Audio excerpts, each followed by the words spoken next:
السلام علیکم ورحمۃ اللہ وبرکاتہ۔ وعلیکم السلام ورحمۃ اللہ وبرکاتہ۔ عالم اسلام کے مسلمانوں کے لیے خوشخبری۔ باب العلم انواریہ ایجوکیشنل سوسائٹی کے تحت چلنے والا ادارہ جامعہ انواریہ کے زیر اہتمام قرآن مجید کی تفسیر کے علاوہ حدیث شریف و فقہ کی مشہور و معروف معتبر و مستند صحیحہ ستہ کو ملا کر جملہ 100 کتابوں کی ویڈیو ریکارڈنگ کا سلسلہ شروع کیا جا چکا ہے۔ اسی کی ایک سنہری کڑی سنن ابن ماجہ شریف کا درس بھی ہے جو الحمدللہ جاری و ساری ہے۔ بیعت سید الشہداء سیدنا امام حسین رضی اللہ تعالی عنہ و ارضاہ عنا۔ سب سے پہلے عربی عبارت پڑھی جائے گی، پھر حدیث شریف کا ترجمہ کیا جائے گا اور مختصر سی تشریح بیان کی جائے گی تاکہ احکام شریعت اور احادیث شریفہ کا منشا اور مفہوم سمجھنے میں آسانی ہو۔ اللہ تعالیٰ سے دعا ہے کہ وہ ہم کو سننے اور سنانے سے زیادہ احکام شریعت پر عمل کرنے کی توفیق عطا فرمائے، آمین۔ حدیث نمبر 3977، باب العزلتی، گوشہ نشینی کا بیان۔ فتنے کے زمانے میں جب فتنے برپا ہونے لگیں تو ایسے زمانے میں لوگوں سے دوری اختیار کرنا اپنے دین کی حفاظت کے لیے، اپنے عقیدے کی حفاظت کے لیے اس کو افضل بتایا گیا ہے۔ علماء کا اس بارے میں اختلاف ہے کہ گوشہ نشینی اختیار کرنا افضل ہے یا لوگوں کے درمیان رہنا افضل ہے۔ اس سلسلے میں علماء کے دو گروپ ہیں، دو جماعتیں ہیں۔ علماء کی ایک جماعت یہ کہتی ہے کہ دین کی حفاظت کے لیے، عقیدے کی حفاظت کے لیے اور اپنے اوقات کو اللہ کی عبادت میں مصروف رکھنے کے لیے گوشہ نشینی اختیار کرنا بہتر ہے، کیونکہ لوگوں سے میل جول رکھنے میں اختلاط کی صورت میں عبادات میں خلل واقع ہوتا ہے، اسی لیے گوشہ نشینی اختیار کرنا بہتر ہے، صوفیہ کی ایک جماعت کہتی ہے۔ جبکہ ایک جماعت صوفیہ کی یہ کہتی ہے علماء کی کہ گوشہ نشینی اختیار کرنے کی صورت میں جماعت کے ساتھ نماز پڑھنے کی فضیلت چھوٹ جائے گی، اور بہت سارے ایسے اہم سنن اور مستحبات بھی ہیں جو گوشہ نشینی اختیار کرنے کی صورت میں چھوٹ جاتے ہیں۔ اور حضور صلی اللہ علیہ وسلم نے ارشاد فرمایا کہ سب سے بہترین شخص، افضل شخص وہ ہے جو لوگوں کے درمیان رہتے ہوئے ان کی مصیبتوں پر، ان کی جانب سے پہنچائی جانے والی تکلیفوں پر صبر کرے۔ یہ اس شخص سے بہتر ہے جو لوگوں سے میل جول نہیں رکھتا، الگ تھلگ زندگی گزارتا ہے۔ اس سے افضل وہ شخص ہے جو مخلوق کے درمیان، معاشرے میں، سوسائٹی میں رہتے ہوئے اللہ کی عبادت سے بھی غافل نہ ہو اور مخلوق کے ساتھ اچھا رویہ اختیار کرے۔ بہرحال جب فتنے کا زمانہ آ جائے اور دین برائے نام رہ جائے، ایسے زمانے میں دین کی حفاظت کے لیے اور اپنے عقیدے کی حفاظت کے لیے گمراہ کرنے والے فرقوں سے اور گمراہ کرنے والی جماعتوں سے دوری اختیار کرنا یہ بہتر ہے۔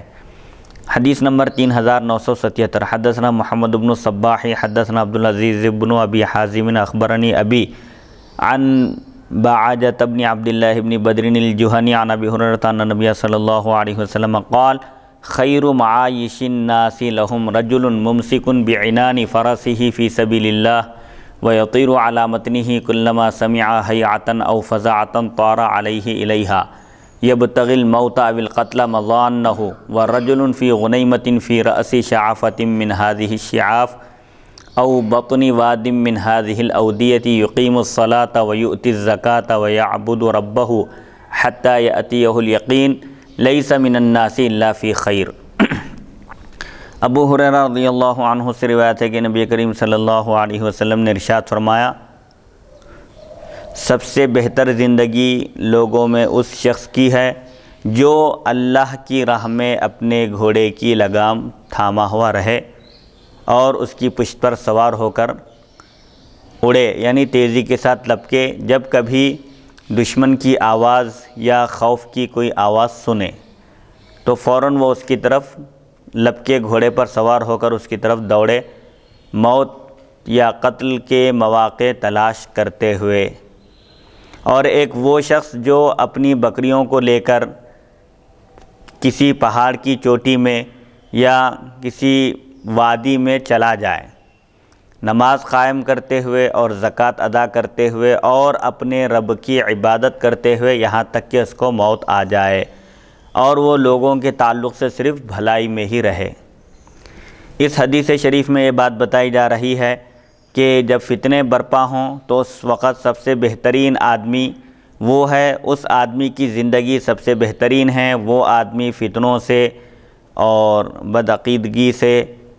محفوظ رہے گا جو اپنے گھوڑے کی لگام تھامے ہوئے اللہ کی راہ میں تیار رہے، اور جب کبھی دشمن کی طرف سے للکارا جائے، دشمنان اسلام پر حملہ کرنے کے لیے تیار ہو جائیں تو یہ فوراً اپنے گھوڑے کی پشت پر سوار ہو جائے اور موت یعنی دشمن کو موت کے گھاٹ اتارنے کے لیے یا خود اللہ کی راہ میں شہید ہونے کے مواقع تلاش کرتا رہے۔ اگر کوئی ایسا موقع ہاتھ آ جائے، یہ شہادت کا طالب رہے، مارے یا مر جائے،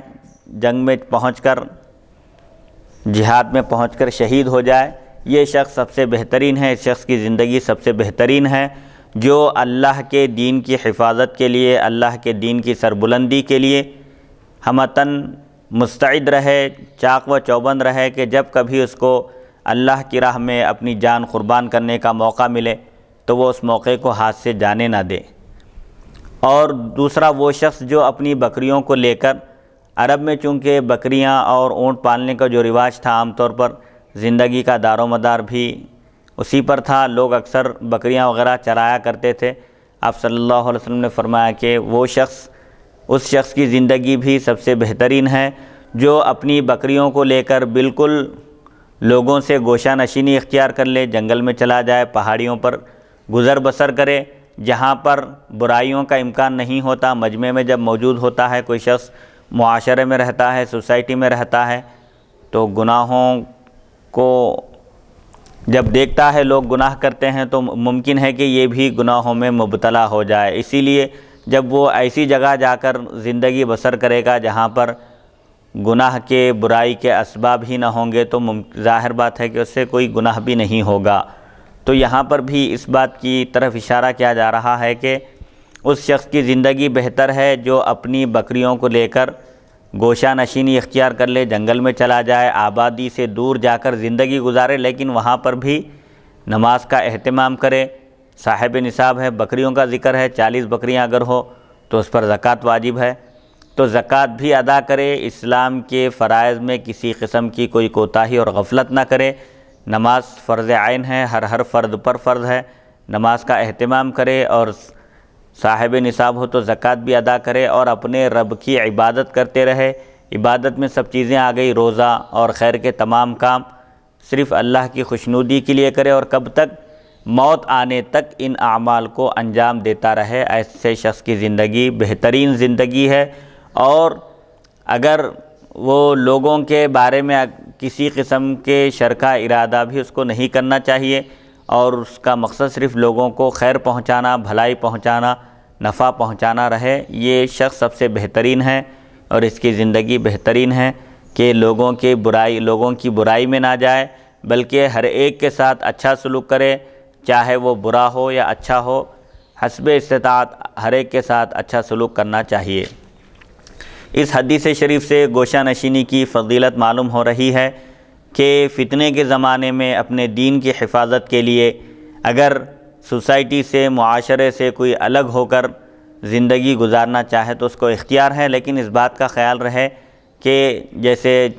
نماز فرض عین ہے، ہر فرد پر فرض ہے، اسی طرح جماعت کے ساتھ نماز پڑھنا بھی یہ واجب کے درجے میں بتایا گیا ہے، اسی لیے کوئی نماز چھوٹنے نہ پائے، اور جو فرائض ہیں اسلام کے ان میں کسی قسم کی کوتاہی اور غفلت نہ ہو۔ حدیث نمبر 3978، حدثنا ہشام بن عمار حدثنا یحیی بن حمزة حدثنا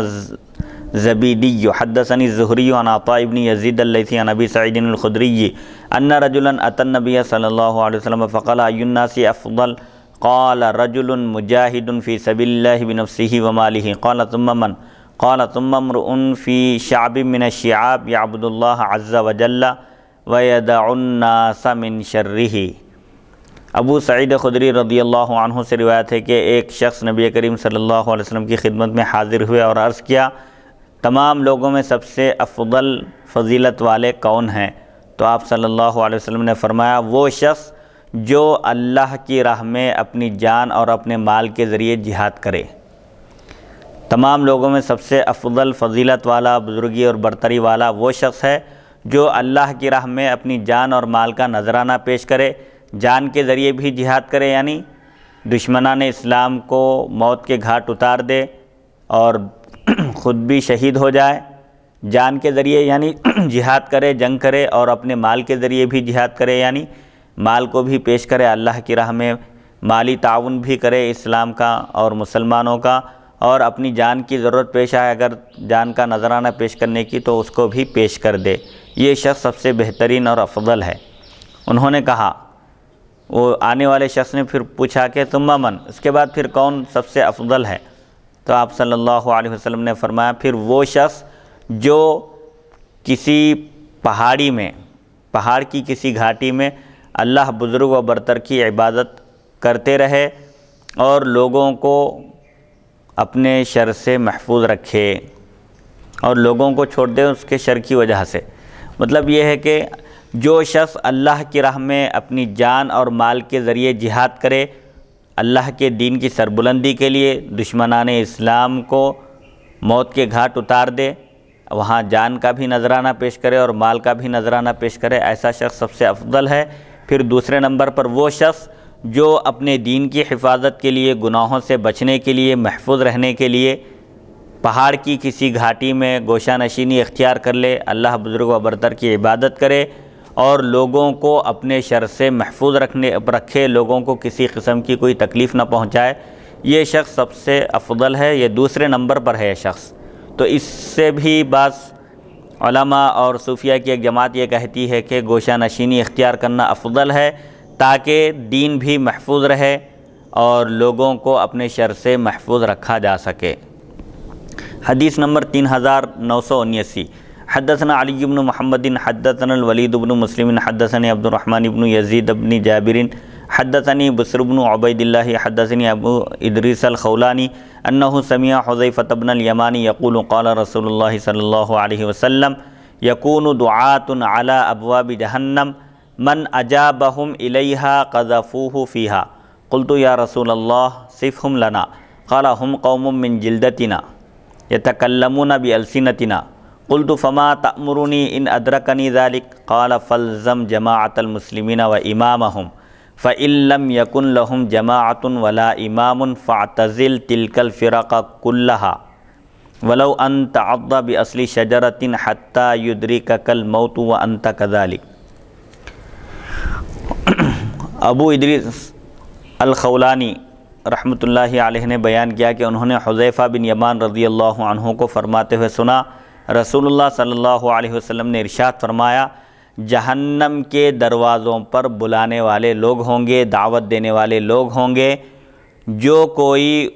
ان کی پکار کا جواب دے گا وہ اس کو اس میں جہنم میں پھینک دیں گے۔ جہنم کے دروازوں کی طرف دعوت دینے والے، بلانے والے لوگ ہوں گے، جو کوئی ان کی پکار کا جواب دے گا اور ان کی دعوت پر لبیک کہے گا تو وہ سیدھے اس کو جہنم میں پھینک دیں گے، پہنچا دیں گے۔ قلت تو حذیفہ فرماتے ہیں میں نے عرض کیا یا رسول اللہ صلی اللہ علیہ وسلم، آپ ہمارے لیے ان کا وصف بیان کیجئے، ان کی صفت بیان کیجئے کہ وہ کیسے لوگ ہوں گے، ان کو کس طرح پہچاننا چاہیے۔ تو آپ صلی اللہ علیہ وسلم نے فرمایا کہ وہ ہماری ہی قوم ہوگی، یعنی ہم ہی میں سے ہوں گے وہ، اور ہماری زبان میں گفتگو کریں گے، یعنی وہ مسلمان ہی ہوں گے، مسلمانوں میں سے ہوں گے، گفتگو بھی دین کی کریں گے، دعوت بھی دین کی دیں گے، دین کے نام پر لوگوں کو گمراہ کریں گے۔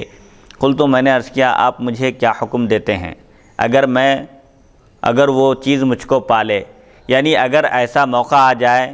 اور ایسے زمانے میں میں موجود رہوں تو مجھے کیا حکم ہے، مجھ کو کیا کرنا چاہیے ان داعیوں کے فتنے سے، شر سے بچنے کے لیے، محفوظ رہنے کے لیے؟ تو آپ صلی اللہ علیہ وسلم نے فرمایا پس تم مسلمانوں کی جماعت اور ان کے امام کے دامن کو مضبوطی سے تھام لو۔ پس اگر ان کی کوئی جماعت نہ ہو اور کوئی امام نہ ہو اور ہر ایک فرقہ خود مختار ہو اور اپنی رائے پر عمل کرنے والا ہو تو پھر تم ان تمام فرقوں سے علیحدگی اختیار کر لو، الگ ہو جاؤ، اگرچہ کہ تم درخت کی جڑ کو اپنے دانتوں سے مضبوطی سے تھام لو یہاں تک کہ تم کو موت آ جائے اور تم اسی حالت میں رہو۔ اس حدیث شریف میں یہ بات بتائی جا رہی ہے کہ فتنے مختلف قسم کے برپا ہوں گے، لوگ دین کا لبادہ اوڑھ کر لوگوں کو گمراہ کریں گے، نت نئے عقیدے گھڑنے لگیں گے اور جہنم کے دروازوں کی طرف دعوت دیں گے۔ جہنم کے 7 دروازے ہیں، قرآن مجید میں اللہ تعالیٰ نے جہنم کے دروازوں کا ذکر فرمایا، لہا 7 ابواب، کہ جہنم کے 7 دروازے ہیں۔ یہ مختلف فرقے، یہ مختلف جماعتیں گمراہ کرنے والی لوگوں کو اپنے مسلک کی طرف اور اپنے عقائد اور نظریات کی طرف بلائیں گے۔ جو کوئی ان کی دعوت پر لبیک کہے گا، ان کی باتوں کو قبول کرے گا، ان کے نظریات اور عقائد کو اپنائے گا تو وہ جہنم میں جانے کا مستحق قرار پائے گا۔ گمراہ کرنے والے گمراہ کر دیں گے، یہ گمراہ ہوگا، وہ بھی جہنم میں جائیں گے اور اس کو بھی اپنے ساتھ جہنم میں لے کر جائیں گے۔ تو صحابی نے عرض کیا کہ وہ کیسے لوگ ہوں گے، ان کو پہچاننے کا طریقہ کیا ہے؟ تو حضور صلی اللہ علیہ وسلم نے فرمایا اگر کوئی غیر مسلم ہوتے یا مسلمانوں کے علاوہ کوئی اور ہوتے تو ان کو آسانی سے پہچانا جا سکتا تھا، لیکن یہ ہم ہی میں سے ہوں گے، گفتگو دین کی کریں گے، بات قرآن اور حدیث کی کریں گے، لیکن لوگوں کو قرآن اور احادیث کے مفہوم کو لوگوں کے سامنے غلط بیانی سے کام لے کر الٹ پھیر کر کے اس میں اپنی طرف سے مفہوم اور تفسیر بیان کریں گے، تعویل کریں گے، اور قرآن اور حدیث کا جو منشا اور مقصد ہے اس کے خلاف وہ لوگ بیان کریں گے، اور اس طرح لوگوں کو قرآن اور حدیث سے ہٹا کر گمراہ کر دیں گے۔ تو صحابی نے عرض کیا کہ ایسے موقع پر مجھے کیا کرنا چاہیے، آپ کا کیا حکم ہے؟ تو حضور صلی اللہ علیہ وسلم نے فرمایا کہ جب نت نئے فرقے اور جماعتیں رونما ہوں اور مختلف عقائد اور نظریات کے حامل ہوں اور لوگوں کو بھی اس کی دعوت دیں، تو ایسی صورت میں مسلمانوں کی جماعت اور ان کے امام سے وابستہ ہو جانا چاہیے اور ان کے دامن کو مضبوطی سے تھامنا چاہیے۔ یعنی جو جماعت صحابہ کرام رضی اللہ عنہم کے عقائد اور نظریات کو اختیار کی ہوئی ہے، وہ جماعت ہے اہل سنت و جماعت، جو قرآن اور حدیث کے عین منشے کے مطابق اہل سنت و جماعت کے عقائد ہیں، جو قرآن اور احادیث شریفہ سے ثابت ہیں۔ تو اس بڑی جماعت کی پیروی کرنا چاہیے اور اسی بڑی جماعت کے عقیدے پر اور مسلک پر گامزن رہنا چاہیے۔ پھر حضور صلی اللہ علیہ وسلم نے فرمایا کہ اگر کوئی جماعت اور امام نہ ہو، یعنی کوئی رہنمائی کرنے والا، دینی قیادت کرنے والا نہ ہو، تو پھر ایسی صورت میں ان تمام فرقوں سے اپنے دامن کو بچا لو۔ اگر اس کے لیے تم کو جنگل میں جا کر زندگی گزارنا پڑے تو بھی اس سے بھی پیچھے نہ ہٹو، گریز نہ کرو، بلکہ تمام فرقوں سے علیحدگی، گوشہ نشینی اختیار کر کے جنگل میں یا آبادی سے دور جا کر قیام کرو اور انتقال تک، موت آنے تک وہیں رہو، اسی حالت میں رہو، مصیبت برداشت کرو، لیکن دین کی حفاظت کرو، کیونکہ ایک ایسا زمانہ آئے گا جس میں دین کی حفاظت مشکل ہو جائے گی۔ اپنا دین بچانے کے لیے، اپنا عقیدہ بچانے کے لیے اور اپنے ایمان کی فکر کرنے کے لیے اگر گوشہ نشینی اختیار کرنے کی ضرورت بھی پڑے تو اس سے بھی پیچھے نہ ہٹو۔ حدیث نمبر 3980، حدثنا ابو قریب حدثنا عبداللہ بن نمیر عن یحیی بن سعید عن عبداللہ بن عبد الرحمن الانصاری عن ابیہ انہ سمع ابا سعید الخدری یقول قال رسول اللہ صلی اللہ علیہ وسلم یوشک ان یکون خیر مال المسلم غنم یتبع بها شعف الجبال ومواقع القطر یفر بدینہ من الفتن۔ عبداللہ بن عبد الرحمن انصاری رضی اللہ عنہ سے روایت، انہوں نے اپنے والد سے روایت کی کہ انہوں نے ابو سعید خدری رضی اللہ عنہ کو فرماتے ہوئے سنا، رسول اللہ صلی اللہ علیہ وسلم نے ارشاد فرمایا، قریب ہے کہ مسلمان کا سب سے بہترین مال وہ بکریاں ہوں جن کو وہ لے کر پہاڑ کی چوٹی پر چلا جائے اور بارش کے گرنے کی جگہ یعنی وادیوں میں چلا جائے، اور یفر بدینہ من الفتن، فتنوں سے اپنے دین کو بچانے کے لیے راہ فرار اختیار کرے۔ یعنی حضور صلی اللہ علیہ وسلم کا زمانہ خیر القرون قرنی فرمایا آپ صلی اللہ علیہ وسلم نے کہ سب سے بہترین زمانہ میرا زمانہ ہے، پھر صحابہ کا زمانہ، پھر تابعین کا۔ تو جیسے جیسے حضور اکرم صلی اللہ علیہ وسلم کے زمانے سے دوری بڑھتی جائے گی، فتنے برپا ہونے لگیں گے اور خیر کم ہوگا،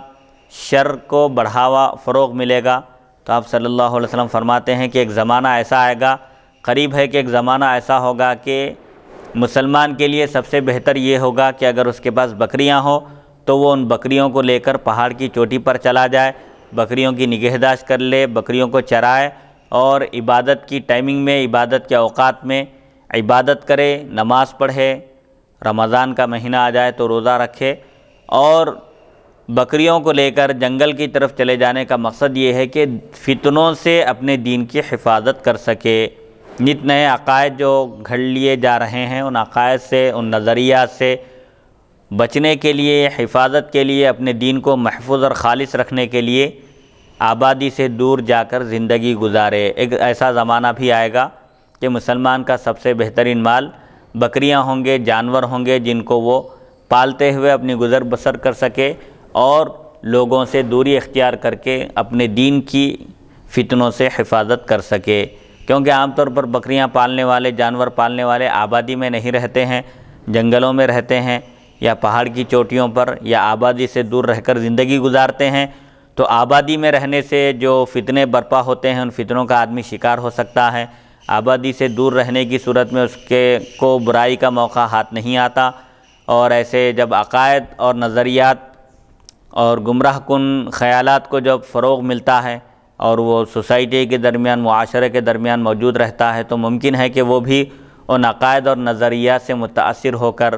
اپنا دین کھو بیٹھے۔ اسی لیے سب سے بہتر یہ ہے کہ آدمی فتنے کے زمانے میں اور ایسے حالات میں گوشہ نشینی اختیار کرے تاکہ اس کا دین محفوظ رہے۔ حدیث نمبر 3981، حدثنا محمد بن عمر بن علی المقدمی حدثنا سعید بن عامر حدثنا ابو عامر الخزار عن حمید بن ہلال عن عبد الرحمن بن قرط عن حذیفۃ بن الیمان قال قال رسول اللہ صلی اللہ علیہ وسلم تکون فتن علی ابوابها دعاة الی النار فان تموت وانت عاض علی جذل شجرۃ خیر لک من ان تتبع احدا منہم۔ حذیفہ بن یمان رضی اللہ عنہ سے روایت، انہوں نے فرمایا رسول اللہ صلی اللہ علیہ وسلم نے ارشاد فرمایا، فتنے ہوں گے، ان کے دروازوں پر دوزخ کی طرف بلانے والے ہوں گے، پس تمہارا درخت کی جڑ کو مضبوطی سے تھام کر مر جانا بہتر ہے اس سے کہ تم ان میں سے کسی کی پیروی کرو، کسی کے پیچھے چلو۔ اس حدیث شریف میں یہ بات بتائی جا رہی ہے کہ حضور اکرم صلی اللہ علیہ وسلم کے عہد مبارک کے بعد فتنے برپا ہونے لگیں گے، نت نئے فتنے رونما ہوں گے، عقائد کے، نظریات کے اور مختلف مسالک، فرقے وجود میں آئیں گے، اور فتنوں کے دروازوں پر دوزخ کی طرف بلانے والے ہوں گے لوگ جو صحابہ کرام اور قرآن اور حدیث سے ہٹ کر جو عقائد ہوں گے اور نظریات ہوں گے، ایسے نظریات گھڑیں گے اور لوگوں کو ان عقائد اور نظریات کی طرف بلائیں گے، اپنے مسلک کی ترویج اور اشاعت کریں گے۔ جو لوگ صحابہ کا عقیدہ چھوڑ کر، قرآن اور حدیث کو چھوڑ کر ان کی دعوت پر لبیک کہیں گے، ان کے عقائد اور نظریات اور افکار کو اپنائیں گے، ان کے فکر میں ڈھل جائیں گے، ایسے لوگ جہنم میں داخل ہونے کے مستحق قرار پائیں گے۔ حضور صلی اللہ علیہ وسلم فرماتے ہیں ایسے موقع پر جب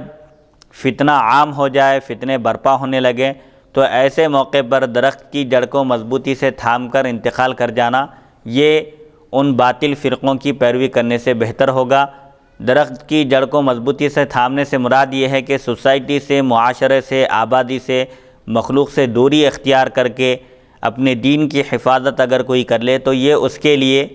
زیادہ بہتر ہے فتنوں کی دعوت دینے والوں کی دعوت قبول کرنے سے۔ تو ایسے موقع پر آدمی کو چاہیے کہ آدمی کی عقل مندی اور عقل کا تقاضا یہی ہے کہ آدمی اپنے دین کی حفاظت کرے، اور جو عقائد اور نظریات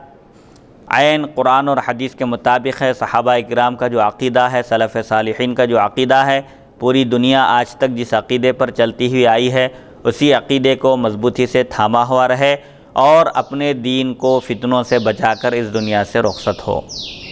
حدیث نمبر 3982، حدثنا محمد بن الحارث المصری حدثنا لیث بن سعد حدثني عقیل عن ابن شهاب اخبرني سعید بن المسیب ان ابا ہریرہ اخبره ان رسول اللہ صلی اللہ علیہ وسلم قال لا يلدغ المؤمن من جحر مرتين۔ ابو ہریرہ رضی اللہ عنہ نے بتایا کہ رسول اللہ صلی اللہ علیہ وسلم نے ارشاد فرمایا مومن ایک بل سے 2 مرتبہ نہیں ڈسا جاتا۔ مطلب یہ ہے کہ مومن ایک مرتبہ دھوکہ کھا سکتا ہے، بار بار دھوکہ نہیں کھا سکتا۔ اس کا پس منظر محدثین نے یہ بیان کیا کہ ایک کافر غالباً جنگ بدر میں قید ہو کر آیا تھا، اس نے معافی کی درخواست کی اور کہا کہ میں مسلمانوں کے در پہ نہیں ہوں گا، مسلمانوں کی مذمت نہیں کروں گا اپنے اشعار کے ذریعے، اور مسلمانوں کو کسی قسم کا نقصان نہیں پہنچاؤں گا۔ اس نے جب رحم و کرم کی درخواست کی تو حضور صلی اللہ علیہ وسلم نے اس کو درگزر فرمایا، معاف کر دیا اور آزاد کر دیا، اس کو چھوڑ دیا۔ پھر دوبارہ وہ جنگ احد میں کفار کے ساتھ مسلمانوں کے مقابلے میں آیا، پھر دوبارہ اس کو گرفتار کیا گیا تو اس نے پھر دوبارہ رحم و کرم کی درخواست کی تو حضور صلی اللہ علیہ وسلم نے اس موقع پر فرمایا کہ مومن ایک بل سے 2 مرتبہ نہیں ڈسا جاتا، یعنی تم کو اس سے پہلے موقع دیا گیا تھا، تم نے وعدہ کیا تھا لیکن وعدہ خلافی کی اور پھر دوبارہ مسلمانوں کے مقابلے میں اتر آئے ہو، لہٰذا تم کو اب بخشا نہیں جائے گا۔ تو اس حدیث شریف میں بات بتائی جا رہی ہے کہ مومن ایک بل سے 2 مرتبہ نہیں ڈسا جاتا، یعنی مومن بار بار دھوکہ نہیں کھا سکتا۔ ایک مرتبہ اگر کسی کے اوپر سے اعتبار اٹھ جائے تو پھر دوبارہ اس پر اعتبار قائم ہونا مشکل ہوتا ہے۔ اسی لیے انسانیت کا تقاضا یہ ہے کہ انسان اپنے وقار کو اور اپنے اعتبار کو باقی رکھے، اس میں کسی قسم کا فرق آنے نہ دے، کسی کو دھوکہ نہ دے اور بار بار خلاف ورزی نہ کرے، وعدے کی خلاف ورزی نہ کرے، بلکہ ایک مومن کے ایمان کا تقاضا یہ ہے کہ جب وہ وعدہ کرے تو وعدہ پورا کرے، ورنہ وعدہ ہی نہ کرے۔ حدیث نمبر 3984، باب الوقوف عند الشبہات۔ کسی حکم میں، کسی مسئلے کے حکم میں اگر ڈاؤٹ ہو، شک ہو تو وہاں پر احتیاط کرنے کی ضرورت ہے، اس عمل کو کرنے سے رک جانا بہتر ہے۔ جو چیز حلال ہے واضح طور پر وہ حلال ہے، اور جو حرام ہے وہ حرام ہے، حلال کو اختیار کرنا چاہیے اور حرام سے بچنا چاہیے۔ البتہ اگر کسی چیز کے بارے میں شک ہو کہ وہ حلال ہے یا حرام ہے تو وہاں پر بہتر یہ ہے کہ آدمی اس کام کو کرنے سے احتیاط کرے، رک جائے۔ حدثنا عمرو بن رافع حدثنا عبد الله بن مبارك عن زكريا بن ابي زائدة عن الشعبي قال سمعت النعمان بن بشير يقول على المنبر واهوى باصبعيه الى اذنيه سمعت رسول الله صلى الله عليه وسلم يقول الحلال بين والحرام بين وبينهما مشتبهات لا يعلمها كثير من الناس فمن اتقى الشبهات استبرأ لدينه وعرضه ومن وقع في الشبهات وقع في الحرام كالراعي حول الحمى يوشك أن يرتع فيه ألا وإن لكل ملك حمى ألا وإن حمى الله محارمه ألا وإن في الجسد مضغة إذا صلحت صلح الجسد كله وإذا فسدت فسد الجسد كله ألا وهي القلب۔ شعبی سے روایت ہے، انہوں نے فرمایا میں نے نعمان بن بشیر رضی اللہ عنہ کو منبر پر فرماتے ہوئے سنا اور انہوں نے اپنی دونوں انگلیوں کو اپنے کانوں کی طرف جھکایا، یعنی اپنے دونوں انگلیوں سے کانوں کی طرف اشارہ کیا، یہ بتلانے کے لیے کہ میں نے اپنے کانوں سے یہ حدیث شریف سنی ہے، میں نے براہ راست رسول اللہ صلی اللہ علیہ وسلم سے اس حدیث کی سماعت کی ہے۔ میں نے رسول اللہ صلی اللہ علیہ وسلم کو ارشاد فرماتے ہوئے سنا حلال بالکل واضح ہے، جو چیزیں شریعت میں حلال ہیں ان کو کھول کھول کر بیان کر دیا گیا، اور حرام بھی بالکل واضح ہے، جیسے شراب ہے حرام ہے، خنزیر کا گوشت حرام ہے، مردار حرام ہے، بہتا ہوا خون حرام ہے۔ جو چیزیں حلال ہے اس کو بھی کھول کھول کر بیان کر دیا گیا، اور جو حرام ہیں ان کو بھی واضح طور پر تفصیل سے بیان کر دیا گیا، اور ان دونوں کے درمیان چند مشتبہ چیزیں ہیں، یعنی بعض ایسی چیزیں بھی ہیں جن کے حلال اور حرام ہونے میں شک ہے، جس کو بہت سارے لوگ نہیں جانتے۔ پس جو کوئی شبہ کی چیزوں سے اجتناب کرے، بچے، اس نے اپنے دین اور اپنی عزت اور آبرو کی حفاظت کی۔ اور جو کوئی شبہات میں پڑ جائے، کسی چیز کے حلال اور حرام ہونے میں شک واقع ہو اور کوئی آدمی اس کو کر بیٹھے، اس کو اختیار کر لے، تو ممکن ہے کہ وہ حرام میں واقع ہو جائے، تو اس سے وہ حرام میں پڑ جائے گا۔ جیسا کہ چراگاہ کے اطراف چرنے والا، ممکن ہے کہ جس چراگاہ میں داخل ہونے سے روکا گیا ہے، اگر کوئی اس کے قریب ہوگا تو ممکن ہے کہ وہ، ظاہر بات ہے کہ وہ چراگاہ میں داخل ہو جائے اور چرنا شروع کر دے۔ سنو، ہر ایک بادشاہ کی ایک باڑ ہوتی ہے، ایک حفاظت کی جگہ ہوتی ہے، وہاں پر داخل ہونا منع ہوتا ہے۔ سنو، اللہ کی چراگاہ یعنی باڑ کیا ہے؟ اس کے محارم ہیں۔ جن چیزوں کو اللہ نے حرام قرار دیا ہے ان کے قریب بھی نہ جاؤ۔ سنو، یقیناً جسم میں ایک گوشت کا ایک ٹکڑا ہے، ایک لوتھڑا ہے، جب وہ درست رہتا ہے تو پورا جسم درست رہتا ہے، صالحیت والا بن جاتا ہے، اور جب وہ ٹکڑا گوشت کا وہ لوتھڑا بگڑ جاتا ہے تو پورے کا پورا جسم بگڑ جاتا ہے، فساد کا شکار ہو جاتا ہے۔ سنو، وہ ٹکڑا دل ہے۔ اس حدیث شریف کو محدثین کرام نے تمام احادیث شریفہ کا خلاصہ، محدثین کرام نے 4 حدیثوں کو قرار دیا ہے۔ ایک انما الاعمال بالنیات ہے کہ تمام اعمال کا دار و مدار نیتوں پر ہے، اور دوسری حدیث شریف من حسن اسلام المرء ترکہ ما لا یعنیہ، مسلمان کی خوبی یہ ہے کہ وہ لا یعنی اور فضول بیکار گفتگو کو چھوڑ دے، ترک کر دے، کوئی ایسی بات نہ کرے جس کا اس کو نہ کوئی دنیا میں فائدہ ہو اور نہ ہی وہ بات اس کو آخرت میں کام آنے والی ہو۔ اس کو بھی متعلق ہے یا ایسی کچھ اور کام سے متعلق؟ باتوں سے ہی نہیں بلکہ کاموں سے بھی متعلق ہے۔ لا یعنی بیکار کام یہ مسلمان کی شان نہیں ہے۔ فضول گفتگو کرنا، کام تو بہت کم کرتے ہیں لوگ، لیکن گفتگو کرنے میں کوئی مشکل نہیں ہے۔ بعض لوگوں کی زبان مسلسل چلتے رہتی ہے، تو ایسے لوگوں کو ہدایت دی گئی ہے کہ وہ اگر کرے تو دین کی بات کرے یا کوئی فضیلت والی بات کرے، ایسی بات کرے کہ جس کی وجہ سے اس کے نامہ اعمال میں نیکیاں لکھی جا سکے، لوگوں کو اس کو فائدہ ہو، لوگوں کے دینی معلومات میں اضافہ ہو۔ اور ایک حدیث شریف محدثین کرام نے جو جملہ 4 احادیث یا غالباً 5 احادیث شریفہ بیان کی ہیں، ان میں ایک یہ حدیث شریف بھی ہے جس پر پورے دین کا دار و مدار ہے کہ حلال بھی بالکل واضح ہے اور حرام بھی بالکل واضح ہے۔ حلال کو اختیار کرنا چاہیے اور حرام سے بچنا چاہیے۔ البتہ بعض امور، بعض کام اور بعض چیزیں ایسی ہیں جن کے حلال اور حرام ہونے کے بارے میں شک ہے، بہت سارے لوگ اس سے واقف نہیں ہوتے، اس لیے ان چیزوں سے بچنے کی ضرورت ہے۔ کسی چیز کے بارے میں اگر شک آ جائے، شک واقع ہو جائے تو احتیاط کرے، جیسا کہ اس کی مثالیں بہت ساری احادیث شریفہ میں بھی ملتی ہیں۔ ترمذی شریف میں بھی رضاعت کے بیان میں ایک حدیث شریف گزری کہ ایک صحابی سے ایک خاتون نے آ کر کہا کہ تمہاری جو بیوی ہے، میں نے بچپن میں تم کو اور ان کو دودھ پلایا، تو اب جب دودھ پلانے کا جب وہ یہ بات کہی تو ظاہر بات ہے رضاعی بھائی اور بہن کا نکاح حرام ہے،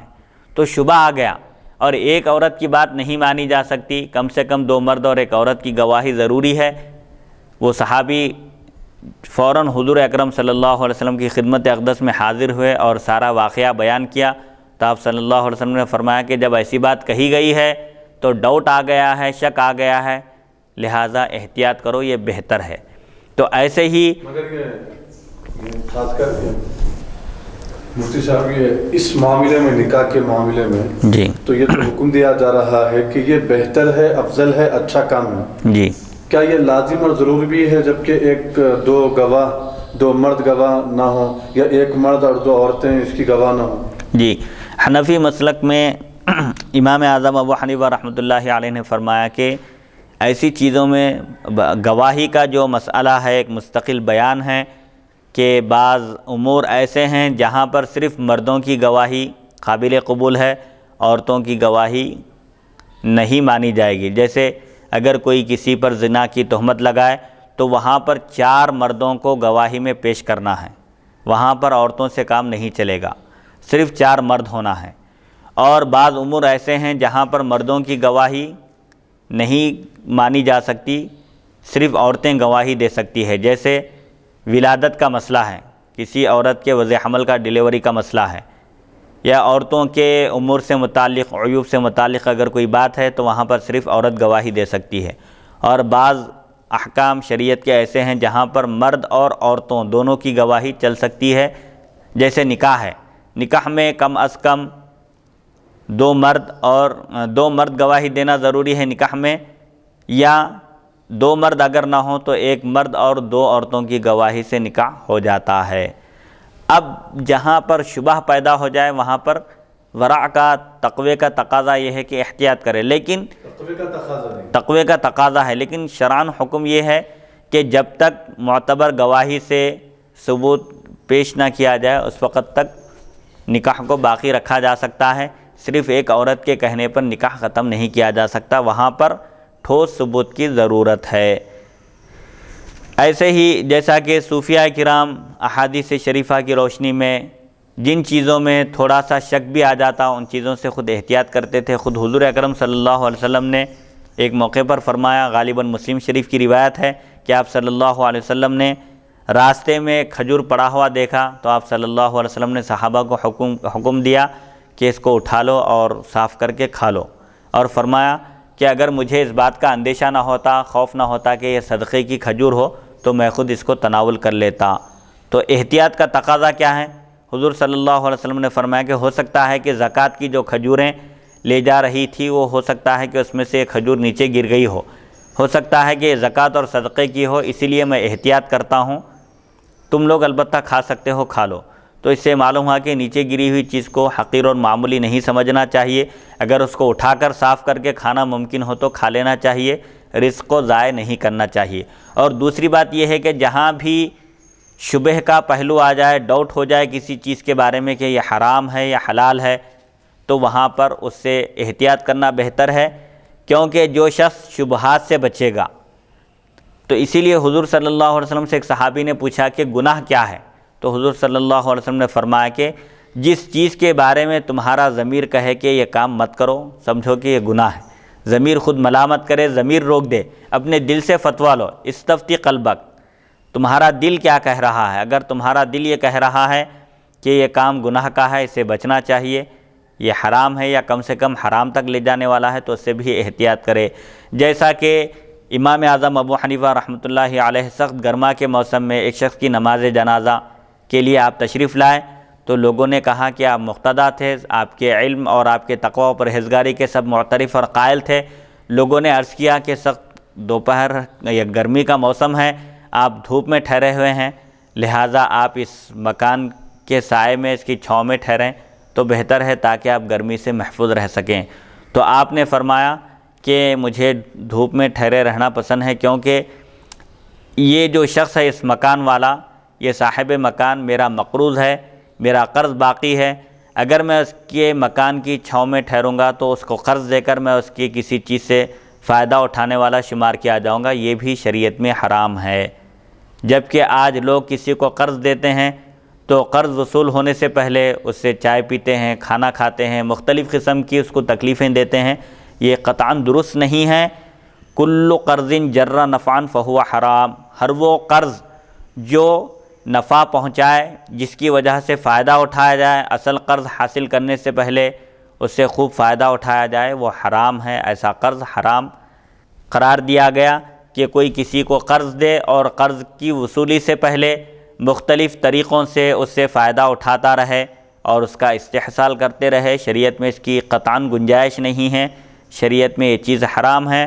صوفیاء کرام نے اتنی احتیاط برتی ہے، علماء اور صوفیاء نے، کہ امام اعظم ابو حنیفہ رحمۃ اللہ علیہ نے مقروض کے مکان کے سائے میں کھڑے ہونے کو بھی آپ نے پسند نہیں کیا کہ کہیں یہ اس کو قرض دے کر فائدہ اٹھانے والوں میں میرا شمار نہ کیا جائے، آپ نے دھوپ میں کھڑے رہنے کو پسند کیا۔ حالانکہ شرعاً گنجائش ہے، مکان کا سایہ کوئی ایسی چیز نہیں ہے کہ اگر اس کے سائے میں ہم کھڑے رہیں تو اس سے مالک مکان کو نقصان پہنچے یا گھر کو کچھ نقصان پہنچ جائے، پھر بھی صوفیاء کرام اور علماء نے احتیاط کی۔ ایسا ہی ایک واقعہ عبداللہ بن مبارک رحمۃ اللہ علیہ کا ہے، آپ نے حج کے لیے سواری کرائے پر لی ایک اونٹ، اور سواری پر سوار ہو کر آپ مکہ مکرمہ کی طرف جا رہے تھے۔ راستے میں آپ کے کسی ایک شناسہ ایک دوست سے ملاقات ہوئی، انہوں نے پوچھا کہ آپ کہاں جا رہے ہیں؟ آپ نے فرمایا کہ میں فلاں شہر کو جا رہا ہوں۔ تو آپ کے دوست نے کہا کہ میرا ایک خط ہے، برائے مہربانی ذرا وہ خط میرے دوست کو پہنچا دیجئے۔ تو آپ نے فرمایا کہ میں نے یہ جو اونٹ کرایہ پر لیا ہے صرف فلاں جگہ تک جانے کے لیے لیا ہے، اور کوئی دوسرا کام میں اضافی بوجھ اس پر نہیں ڈال سکتا۔ حالانکہ شرعاً گنجائش ہے خط لے جانے میں، اونٹ پر کوئی بار نہیں پڑے گا، اونٹ کا مالک ناراض بھی نہیں ہوگا، لیکن احتیاط اور تقوی کا تقاضا یہ ہے کہ جہاں تک سواری کرایہ پر لی گئی ہے اس کو وہاں تک ہی لے جایا جائے، اس کو مزید تکلیف نہ دی جائے اور اس پر ظلم نہ ڈھایا جائے۔ ہاں اگر اب جیسے موجودہ زمانے میں لوگ آٹو بات کرتے ہیں کرایہ کے لیے، ٹیکسی وغیرہ، اگر فاصلہ زیادہ ہو جائے، مسافت زیادہ ہو جائے، پہلے ہی وضاحت کر دینا چاہیے، اور اگر جہاں تک کہیں ہیں اس سے آگے لے جا رہے ہیں تو اس سے زیادہ بھی کرایہ دیا جا سکتا ہے، دینا چاہیے، تاکہ اس کا دل بھی نہ ٹوٹے اور کسی قسم کی جھگڑے کی نوبت نہ آئے۔ تو جو کوئی مشتبہ چیز سے، جس میں ڈاؤٹ آ جائے، اس چیز سے احتیاط کرے تو اس سے اس کا دین بھی محفوظ رہے گا، اس کی عزت اور آبرو بھی محفوظ رہے گی، دین بھی محفوظ رہے گا اور دنیا بھی محفوظ رہے گی۔ تو صحابی سے وہی حس کیے جی یا رسول اللہ ایسا معاملہ ہے تو حضور فرمائیں گے چھوڑ دو۔ ہاں جب ایسا کہا گیا ہے، شک آ گیا، تو ڈاؤٹ آنے کی وجہ سے بہتر یہ ہے، حضور صلی اللہ علیہ وسلم نے ان کو دیانتاً، تقوی و پرہیزگاری کا تقاضا یہ ہے کہ جدائی اختیار کر لو، لیکن شرعی حکم یہ ہے، فتوے کے لحاظ سے یہ ہے کہ جب تک گواہوں کے ذریعے ثابت نہ ہو جائے اس وقت تک علیحدگی اختیار نہیں کرنا چاہیے۔ ہاں اگر دو مرد اور ایک عورت گواہی دے دے کہ بچپن میں اس خاتون نے ان دونوں کو دودھ پلایا ہے، یہ دونوں رضاعی بھائی بہن ہیں، جب قطعی بات معلوم ہو جائے تو پھر ایسی صورت میں جدائی لازم ہے۔ اور اگر کوئی شبہ کی چیزوں میں پڑ جائے گا، ڈاؤٹ جس میں واقع ہو جائے، اس کے باوجود اس کو اختیار کر لے تو وہ حرام میں واقع ہو جائے گا، حرام تک چلا جائے گا۔ اس کی مثال ایسے ہی ہے جیسے ایک چراگاہ ہے، اس کے اطراف باڑ لگا دی گئی ہے، اور جانور اگر اس کے قریب چرے گا تو ممکن ہے کہ پھر وہ چراگاہ میں بھی داخل ہو جائے گا، اس لیے چراگاہ کے قریب بھی جانے سے اس کو روک دیا جائے۔ ہر ایک بادشاہ کی ایک باڑ ہوتی ہے، ایک سرحد ہوتی ہے، ایک بارڈر ہوتا ہے، اس میں داخل ہونا منع ہوتا ہے۔ ایسے ہی اللہ کی بارڈر کیا ہے؟ حرام ہے، حرام کے قریب بھی جانے سے اللہ نے سختی کے ساتھ منع کیا۔ زنا کے بارے میں فرمایا قرآن میں کہ وَلَا تَقْرَبُوا الزِّنَا، زنا کے قریب بھی نہ جاؤ، زنا کرنا تو یہ حرام ہے، گناہ کبیرہ ہے، قریب بھی جانے کا ارادہ نہ کرو۔ مقدمات زنا، زنا تک پہنچانے والی چیزوں سے بھی احتیاط کرو، اسی لیے نظر کی حفاظت کا حکم دیا گیا۔ حضور صلی اللہ علیہ وسلم سے خطاب کر کے اللہ نے فرمایا آپ مومنین سے فرما دیجئے کہ وہ اپنی نگاہوں کو نیچی رکھیں۔ نگاہوں کی حفاظت یہ بنیادی چیز ہے، اس سے انسان کو عبادت میں لذت اور حلاوت بھی محسوس ہوتی ہے۔ پھر فرمایا کہ انسان کے جسم میں ایک گوشت کا ایک ٹکڑا ہے، اس کو معمولی نہ سمجھو، وہ بہت اہم ہے، اور وہ ہے دل۔ جب وہ درست رہتا ہے، پاکیزہ ہو جاتا ہے، مزکہ اور مصفہ ہو جاتا ہے، تو پورے کا پورا جسم درست رہتا ہے، صالحیت والا بن جاتا ہے، اللہ کا مطیع و فرما بردار ہو جاتا ہے۔ لیکن جب وہ ٹکڑا بگڑ جاتا ہے تو پھر پورے کا پورا جسم فساد کا شکار ہو جاتا ہے، بگڑ جاتا ہے، راہ راست سے ہٹ جاتا ہے۔ وہ معمولی ٹکڑا نہیں ہے، وہ دل ہے، اس کی طرف توجہ کرنے کی ضرورت ہے۔ اسی لیے صوفیاء کرام سب سے پہلے تزکیہ نفس کو برے صفات سے پاک کرنے پر توجہ دیتے تھے، دل کی صفائی پر ان کی توجہ مرکوز ہوتی تھی، ان کا فوکس دل کی صفائی، دل کو کینہ، بغض، حسد، نفرت، دنیا کی محبت اور عہدوں کی طلب سے محفوظ رکھتے تھے۔ سب سے پہلے صوفیاء کرام تخلیہ کرتے تھے، تخلیہ مقدم ہے، اس کے بعد تحلیہ ہے۔ تخلیہ کا مطلب دل کو برے صفات سے پاک کرنا، اور تحلیہ کا مطلب دل کو اچھے صفات سے آراستہ کرنا، یعنی پہلے دل کو دنیا کی محبت سے، لوگوں کی نفرت سے، بغض سے، عداوت سے، کینے سے اور بخل، حرص، طمع، لالچ سے پاک کر کے پھر اس کو اللہ کے ذکر سے، اللہ کی عبادت سے مزین کرنا چاہیے۔ یہی صوفیاء کا اصل مقصد تھا، ان کا فوکس، ان کی توجہ پوری مکمل دل کی صفائی اور پاکیزگی پر مرکوز ہوتی تھی، توجہ رہتی تھی، اور جو بھی ان کے حلقہ ارادت میں داخل ہوتا تو وہ سب سے پہلے اس کے دل کی صفائی کی طرف توجہ دیتے تھے۔ یہ بہت اہم چیز ہے، اگر دل صاف ہو جائے، انسان کا دل پاک ہو جائے، اللہ نے جس طرح پاکیزہ دل عطا کیا تھا انسان کو، اگر انسان اسی طرح پاکیزہ دل اللہ کی بارگاہ میں لے کر حاضر ہو تو یہ اس کے لیے سب سے بڑی کامیابی ہے۔ اور اگر دل بگڑ جائے، دل پاکیزہ نہ ہو، دنیا کی آلائشوں سے گندگیوں میں ملوث ہو جائے، تو پھر اس کو اللہ کے پاس جواب دینا پڑے گا کہ اللہ نے اس کو جیسے صحیح و سالم صاف ستھرا پاکیزہ دل عطا کیا تھا، اگر بندہ اس میں تصرف کرے، اپنی طرف سے اس میں خرد برد کرے اور دل کو ناپاک بنا دے، تو پھر اس کو اللہ کے حضور جواب دینا لازم ہوگا۔ حدیث نمبر 3985۔ حدثنا حمید بن مسعدۃ حدثنا جعفر بن سلیمان عن المعلی بن زیاد عن معاویۃ بن قرۃ عن معقل بن یسار قال قال رسول اللہ صلی اللہ علیہ وسلم العبادۃ فی الحرج کہجرۃ الی۔ معقل بن یسار سے روایت ہے، انہوں نے فرمایا رسول اللہ صلی اللہ علیہ وسلم نے ارشاد فرمایا قتل عام، قتل و غارت گری میں عبادت کرنا ایسے ہی ہے جیسے میری طرف ہجرت کرنا۔ قتل و غارت گری کے زمانے میں جب قتل و غارت گری عام ہو جائے، خون خرابہ ہونے لگے، لوگ ایک دوسرے کے خون کے پیاسے ہوں، ایسے زمانے میں لوگ اپنی فکر میں رہیں گے، لیکن ایسے موقع پر بھی ایسے نازک حالات میں عبادت کرنا یہ ایسے ہی ثواب رکھتا ہے جیسے حضور فرماتے ہیں میری طرف ہجرت کرنا۔ جیسے ایک شخص اپنے وطن کو خیر آباد کہا اور اپنے رشتہ داروں کو چھوڑا، صرف اسلام کی خاطر، دین کی حفاظت کے لیے اپنے وطن کو بھی چھوڑنا پڑے تو وہ اس سے بھی گریز نہیں کیا، تو فتنے کے زمانے میں عبادت کرنے والے کو ایسے ہی ثواب ملے گا جیسے حضور صلی اللہ علیہ وسلم کی طرف ہجرت کرنے والے کو ثواب ملتا ہے۔ جو دنیا سے ہجرت کرتا ہے، جہالت سے علم کی طرف ہجرت کرتا ہے حضور اکرم صلی اللہ علیہ وسلم اور اللہ کی خوشنودی حاصل کرنے کے لیے، تو فتنے کے زمانے میں چونکہ دین کی حفاظت مشکل ہوگی، عبادت کی طرف توجہ کم ہو جائے گی، ایسے موقع پر یکسوئی کے ساتھ عبادت کرنا، اللہ کی عبادت کی طرف توجہ کرنا، یہ بڑی فضیلت اور اجر و ثواب کا کام ہے۔ حدیث نمبر 3986۔ باب بدء الاسلام غریباً۔ اسلام جب شروع ہوا تو بالکل بہت کم لوگ تھے، آہستہ آہستہ اسلام کی نشر و اشاعت ہوئی، دین کی تبلیغ کا فریضہ انجام دیا گیا اور آہستہ آہستہ لوگ اسلام میں داخل ہوتے گئے۔ اسلام شروع میں بھی تنہا تھا اور ایک زمانہ آئے گا، حضور صلی اللہ علیہ وسلم فرماتے ہیں ایک ایسا زمانہ آئے گا جب اسلام تنہا ہو جائے گا، جیسے آغاز ہوا تھا اسلام کا،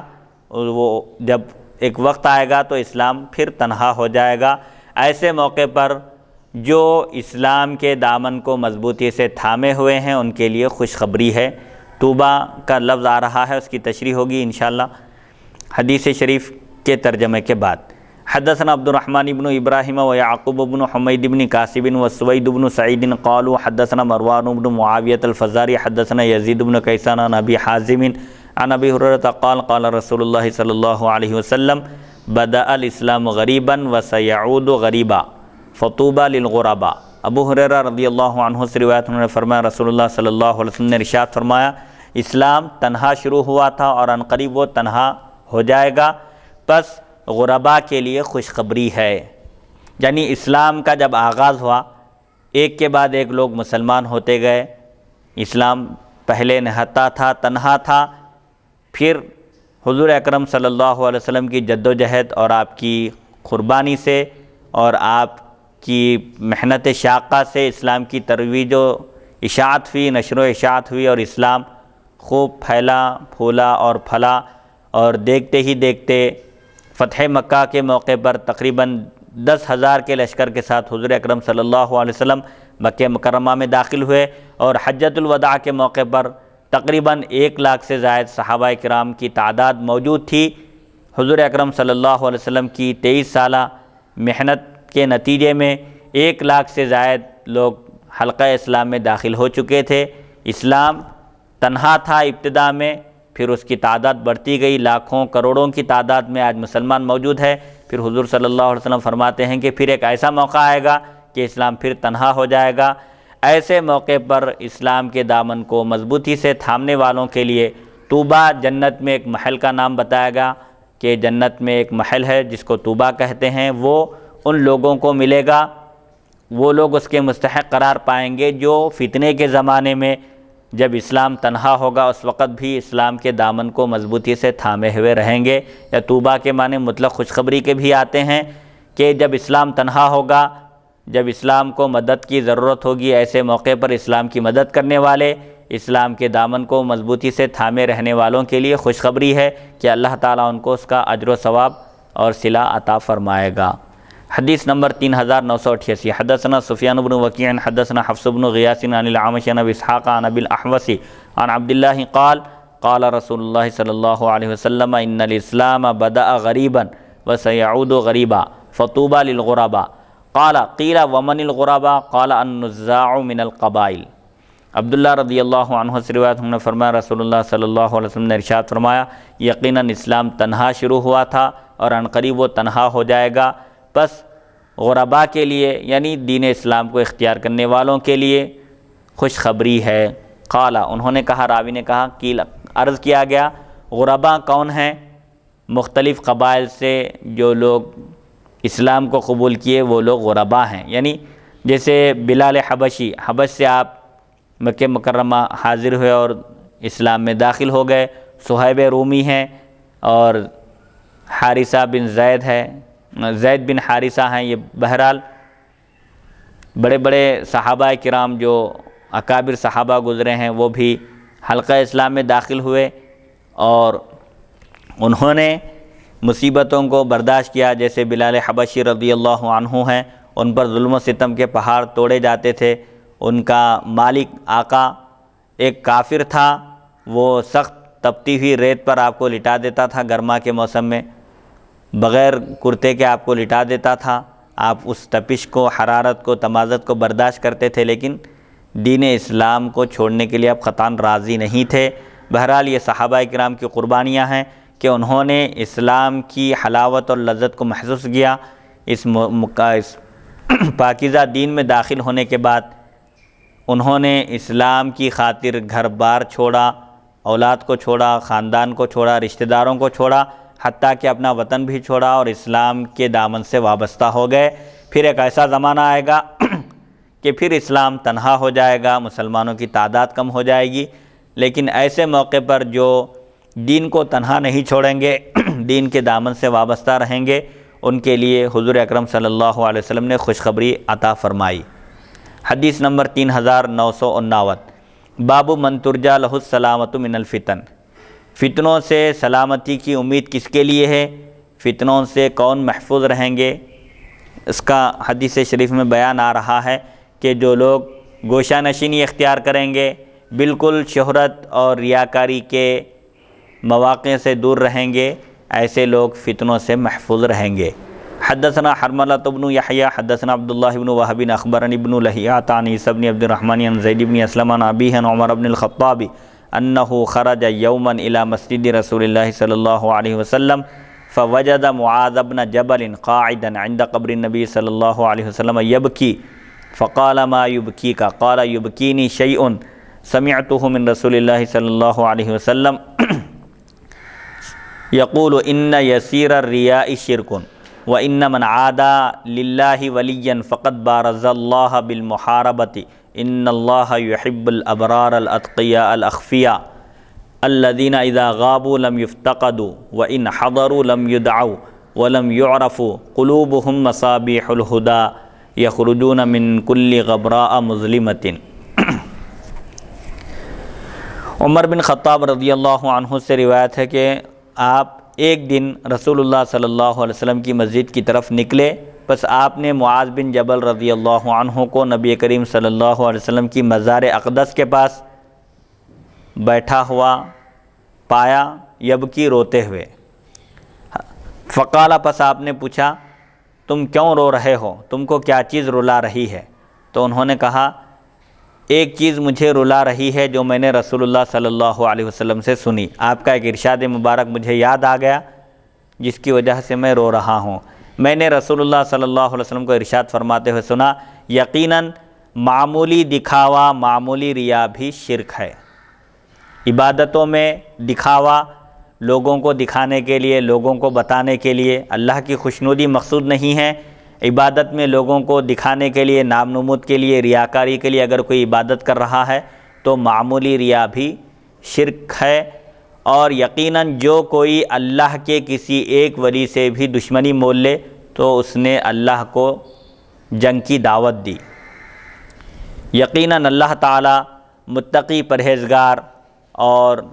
گوشہ نشینی اختیار کرنے والوں کو پسند کرتا ہے۔ وہ لوگ جب غائب ہوتے ہیں، جب لاپتہ ہو جاتے ہیں تو ان کو تلاش نہیں کیا جاتا، اور اگر موجود رہتے ہیں، کسی محفل میں آتے ہیں یا معاشرے کے درمیان موجود رہتے ہیں تو ان کو بلایا نہیں جاتا، ان کو دعوت نہیں دی جاتی، ان کو معمولی سمجھ کر، حقیر سمجھ کر ان کو پہچانا بھی نہیں جاتا، لوگ ان کو دیکھ کر بھی انجان بنتے ہیں۔ لیکن ان کی دل کی کیفیت کیا ہوتی ہے؟ یہ ظاہری اعتبار سے وہ لوگ اس درجے میں رہتے ہیں کہ لوگ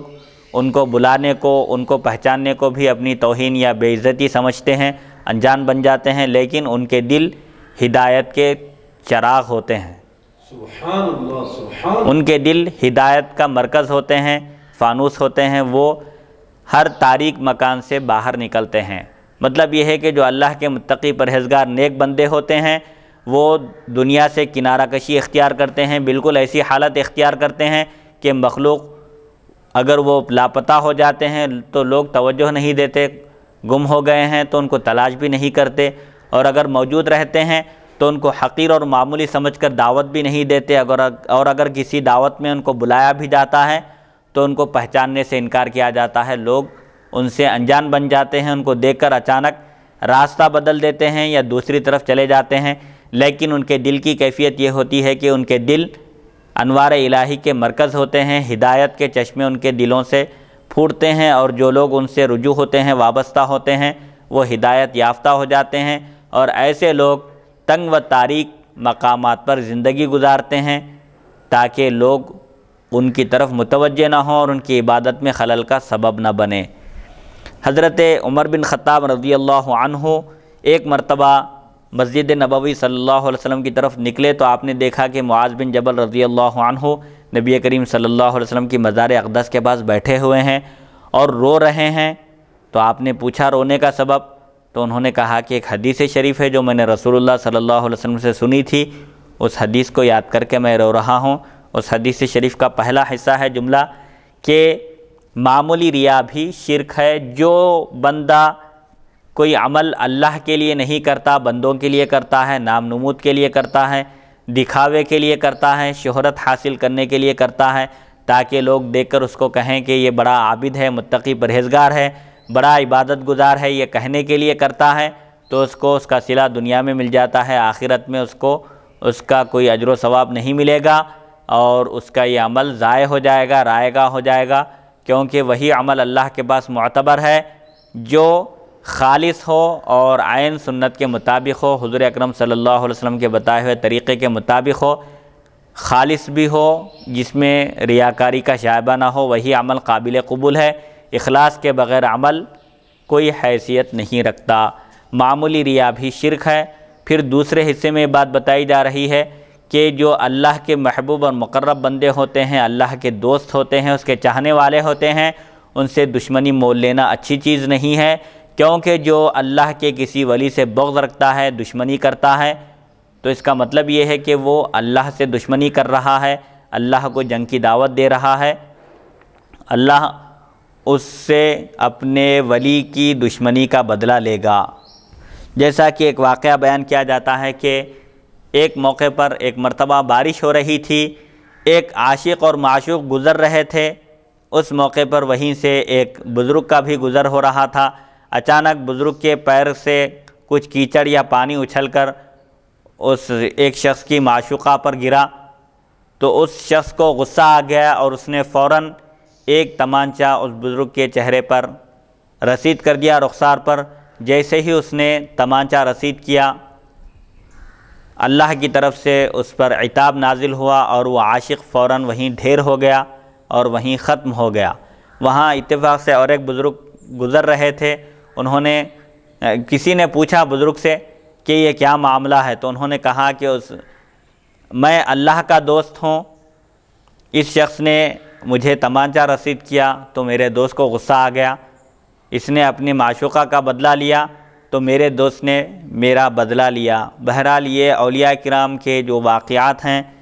کہ جو اللہ کے محبوب اور مقرب بندے ہوتے ہیں، جو اپنی زندگی عین سنت کے مطابق گزارتے ہیں، قرآن اور حدیث پر عمل کرتے ہوئے جو لوگوں کو عمل کی دعوت دیتے ہیں اور لوگوں کی زندگی میں انقلاب برپا کرتے ہیں، ایسے محبوب متقی پرہیزگار بندوں سے عداوت اور نفرت گویا اللہ سے عداوت اور نفرت ہے، اور جو اللہ سے عداوت رکھتا ہے تو اللہ تعالیٰ اس کو واصل جہنم کر دے گا۔ پھر اور ایک حصے میں یہ بات بیان کی جا رہی ہے کہ جو متقی پرہیزگار ہوتے ہیں اور گوشہ نشینی اختیار کرتے ہیں، لوگ جن کو نہیں پہچانتے، ایسے لوگ اللہ کے محبوب مقرب بندے ہوتے ہیں، اللہ ان کو محبوب رکھتا ہے۔ اور ان کی صفت یہ بیان کی جا رہی ہے کہ یہ بندے کون ہیں کہ جب یہ لاپتہ ہو جاتے ہیں، جب گم ہو جاتے ہیں تو ان کو کوئی تلاش نہیں کرتا، ان کو تلاش نہیں کیا جاتا، اور اگر معاشرے کے درمیان، مخلوق کے درمیان، سوسائٹی میں یہ جب زندگی بسر کرتے ہیں، رہتے ہیں، تو ان کے فقر و فاقے کو دیکھ کر لوگ ان کو دعوت نہیں دیتے، ان کو دعوتوں میں بلایا نہیں جاتا اور ان کو پہچانا بھی نہیں جاتا۔ اگر اتفاق سے کوئی دعوت دے دے تو کوئی امیر شخص ہے، مالدار شخص ہے، تو وہ مالداری کی وجہ سے ان کو خاطر میں نہیں لاتا، بلکہ ان کو دیکھ کر انجان ہو جاتا ہے اور راستہ بدل دیتا ہے یا اس جگہ سے اٹھ کر دوسری طرف چلا جاتا ہے۔ لیکن یہ دنیا کے بہترین لوگ ہیں کہ ان کے دل ہدایت کا مرکز ہیں، منبع ہیں۔ یہ لوگ تاریک مقامات پر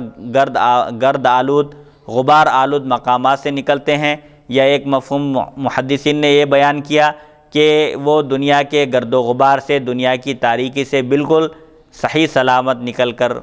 اپنے دین کی حفاظت کرتے ہوئے دنیا سے رخصت ہوتے ہیں۔ تو اس حدیث شریف میں بھی فتنوں سے سلامتی کی طرف توجہ دلائی جا رہی ہے کہ فتنوں سے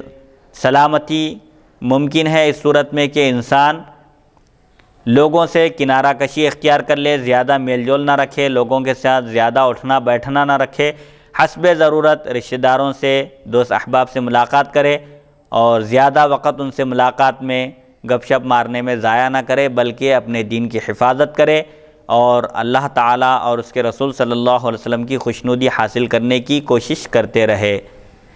حدیث نمبر 3990 حدثنا ہشام بن عمار حدثنا عبد العزیز بن محمد الدراوردی حدثنا زید بن اسلم عن عبد اللہ بن عمر قال قال رسول اللہ صلی اللہ علیہ وسلم الناس کابل مئۃ لا تکاد تجد فیہا راحلۃ۔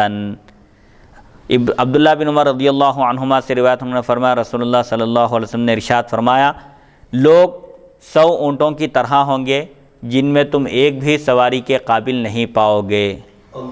ایک ایسا زمانہ آئے گا کہ صالحیت، تقوی و پرہیزگاری، دینداری، دیانت، امانت بالکل آہستہ آہستہ ختم ہوتی چلے جائے گی، سروں کا سمندر نظر آئے گا، لیکن ان کی کیفیت بالکل صالحیت سے خالی ہوگی۔ جیسے 100 اونٹ ہوتے ہیں لیکن سب ناکارے، کوئی بھی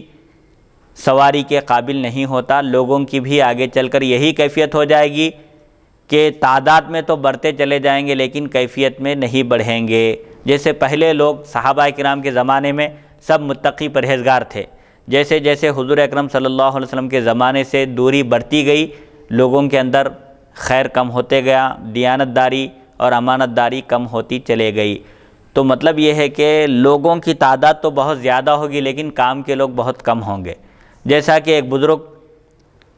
سروں کو لے کر اپنے ہاتھ میں، وہ غالباً ایک واقعہ بیان کیا جاتا ہے کتابوں میں کہ جو کھوپڑیاں وغیرہ رکھی ہوئی تھی، ایک جنگل میں پڑی ہوئی تھی، ایک بزرگ ان کھوپڑیوں میں ایک کان میں لکڑی داخل کرتے اور دوسری طرف سے نکال کر دیکھنے کی کوشش کرتے تھے، لیکن اکثر کھوپڑیوں میں صرف لکڑی داخل ہوتی تھی لیکن دوسری طرف سے نکلتی نہیں تھی،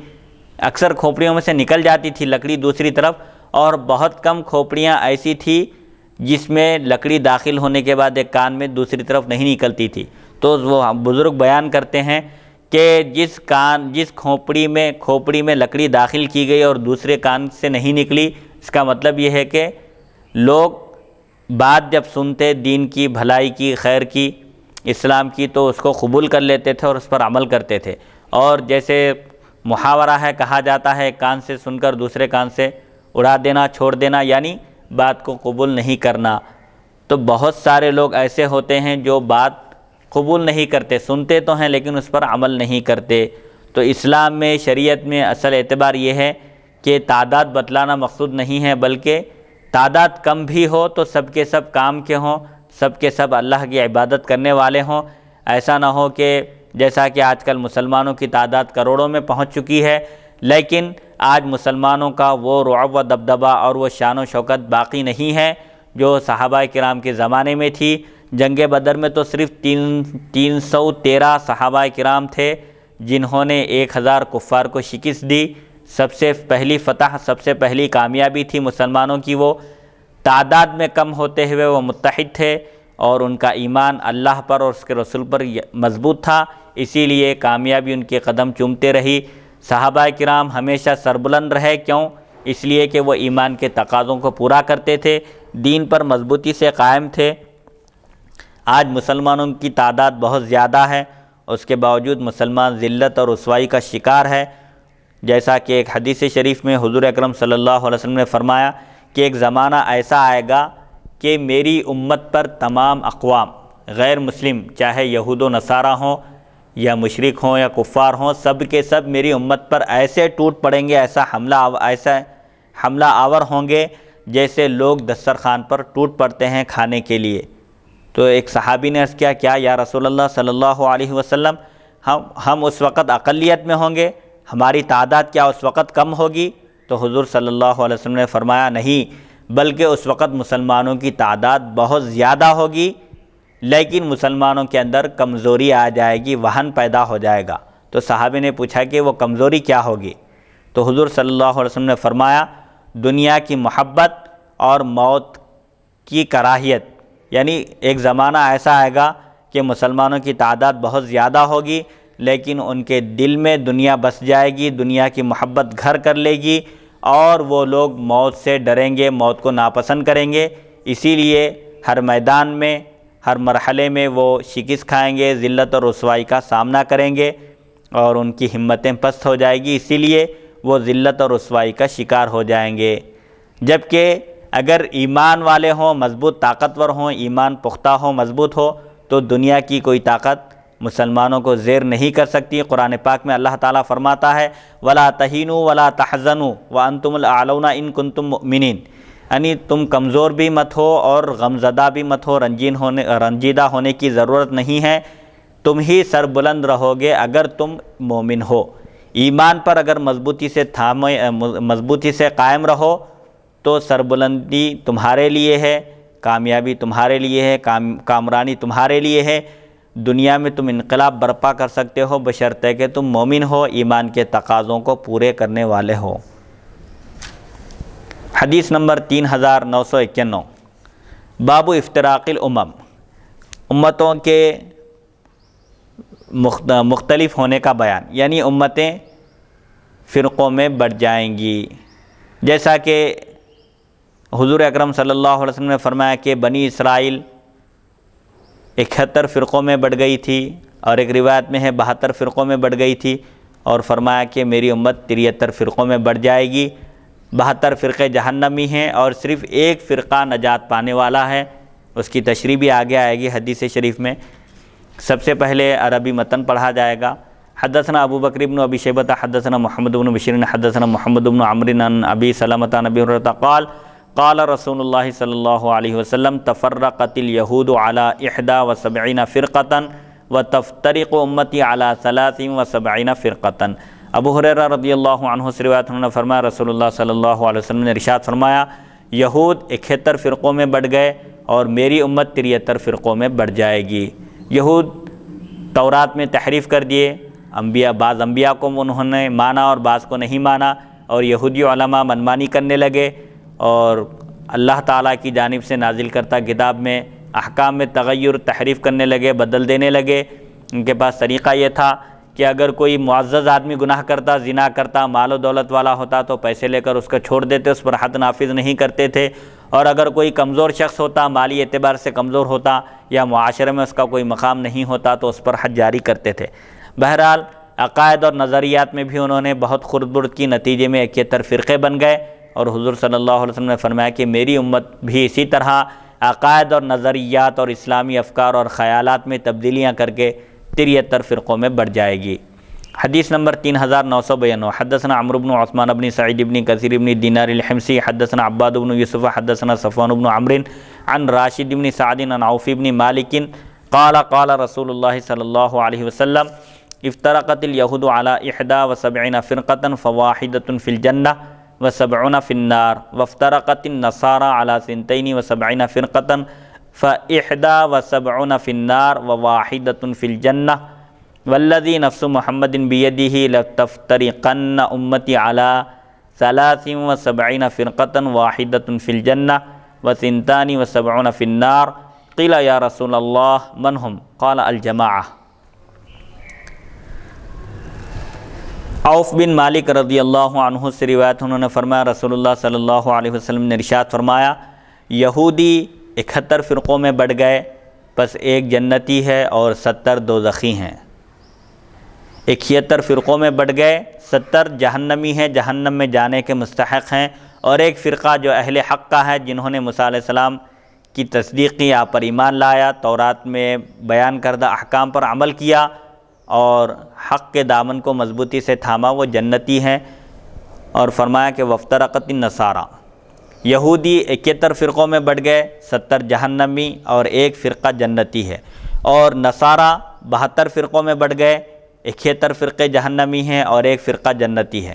قسم ہے اس ذات کی جس کے قبضہ قدرت میں محمد صلی اللہ علیہ وسلم کی جان ہے، ضرور میری امت 73 فرقوں میں بٹ جائے گی، ایک جنتی ہوگا اور 72 جہنمی ہوں گے۔ عرض کیا گیا یا رسول اللہ صلی اللہ علیہ وسلم وہ کون ہیں؟ ایک فرقہ جو نجات پائے گا، آخرت میں جہنم کے عذاب سے جو فرقہ محفوظ رہے گا، جنت میں جانے کا مستحق قرار پائے گا، وہ جماعت کون سی ہے، وہ فرقہ کون سا ہے؟ آپ نے فرمایا وہ جماعت ہے۔ اور بعض احادیث شریفہ میں ہیں صحابہ نے پوچھا کہ نجات پانے والا فرقہ کون سا ہے، تو آپ صلی اللہ علیہ وسلم نے فرمایا ما انا علیہ و اصحابی، جو جماعت میرے اور میرے صحابہ کے طریقے پر گامزن ہے، عمل پیرا ہے، وہ جماعت نجات پانے والی ہے، جنت میں جانے کی مستحق ہے۔ اسی لیے محدثین کرام نے فرمایا ما انا علیہ و اصحابی کی تشریح کرتے ہوئے ما انا علیہ سے مراد سنت ہے، اور صحابہ چونکہ پوری ایک جماعت کا نام ہے، تو جو سنت اور جماعت کو اختیار کرنے والے ہیں وہی نجات پانے والے ہیں، یعنی جو حضور اکرم صلی اللہ علیہ وسلم کی سنت کو اختیار کرے اور صحابہ کرام کے افکار اور نظریات اور خیالات اور عقائد کے دامن کو مضبوطی سے تھام لے، وہی اہل سنت و جماعت ہے۔ اور یہ اہل سنت و جماعت کا لفظ یہ کوئی بدعت کا لفظ نہیں ہے، بلکہ اس جماعت کی حقانیت کی دلیل یہ ہے کہ یہ جماعت حضور اکرم صلی اللہ علیہ وسلم کے عہد مبارک سے چلی آ رہی ہے، حضور اکرم صلی اللہ علیہ وسلم کے زمانے سے ہی اس جماعت کا وجود ہے۔ اور جو لوگ نت نئے عقیدے گھڑ کر الگ ہو گئے، وہ نوپیدا جماعتیں ہیں، نئی جماعتیں ہیں۔ جتنی جماعتیں ہیں ان کا جب محاسبہ کیا جائے، جائزہ لیا جائے گا، تو آپ کو معلوم ہوگا کہ جو مختلف فرقے رونما ہوئے وجود میں آئے، ان کی تاریخ بالکل نہیں ہے۔ کوئی 100 سال پہلے کا فرقہ ہے، کوئی 50 سال پہلے وجود میں آیا، اور کوئی فرقہ انگریزوں کی پیداوار ہے۔ بہرحال حضور اکرم صلی اللہ علیہ وسلم نے جس جماعت کی نجات کی بشارت دی ہے، خوشخبری دی ہے، وہ اہل سنت و جماعت ہے، جو قرآن اور حدیث کے مطابق عمل کرتے ہیں، اور صحابہ کرام کا جو حضور اکرم صلی اللہ علیہ وسلم کے تعلق سے جو عقیدہ تھا اور تعظیم اور احترام جس طرح صحابہ کرام حضور اکرم صلی اللہ علیہ وسلم کا کیا کرتے تھے، آپ کی جیسی تعظیم کرتے تھے، صرف واحد اہل سنت و جماعت ہے جو حضور اکرم صلی اللہ علیہ وسلم کی تعظیم اور احترام اور آداب رسالت کے معاملے میں انتہائی محتاط ہے کہ وہ عین قرآن اور حدیث کے مطابق انبیاء کرام کی تعظیم اور احترام بھی کرتی ہے یہ جماعت، اور اولیاء کے تعلق سے بھی اس کا عقیدہ بالکل صاف ستھرا ہے کہ اولیاء اللہ کے مقدس اور مقرب اور محبوب بندے ہیں۔ اور یہ جماعت اس بات کو بھی ذہن میں رکھنا چاہیے کہ عبادت اور زیارت میں فرق ہے۔ عبادت صرف اللہ کی ہوتی ہے، عبادت کا مستحق صرف اللہ ہے، اور جو زیارت کی جاتی ہے اولیاء کرام کے مزارات کی، وہ زیارت ہے، اس میں بھی جو جہلاء ہیں ان کو طواف کرنے سے اور سجدہ کرنے سے روکنا چاہیے۔ یہ اس عمل سے احتیاط کرنا چاہیے کیونکہ سجدہ تعظیمی حرام ہے، بلکہ اگر کوئی عبادت کی نیت سے کسی بزرگ کی مزار کو سجدہ کرتا ہے تو وہ کافر ہو جائے گا۔ یہی شرک ہے، غیر اللہ کو سجدہ کرنا یہ حرام ہے، سجدہ تعظیمی بھی حرام ہے، بلکہ اگر کوئی غیر اللہ کو سجدہ کرے سجدے کی نیت سے تو پھر وہ کافر ہو جائے گا۔ اسی لیے زیارت کے جو آداب ہیں ان آداب کو ملحوظ رکھتے ہوئے بزرگان دین کی زیارت کرنا چاہیے،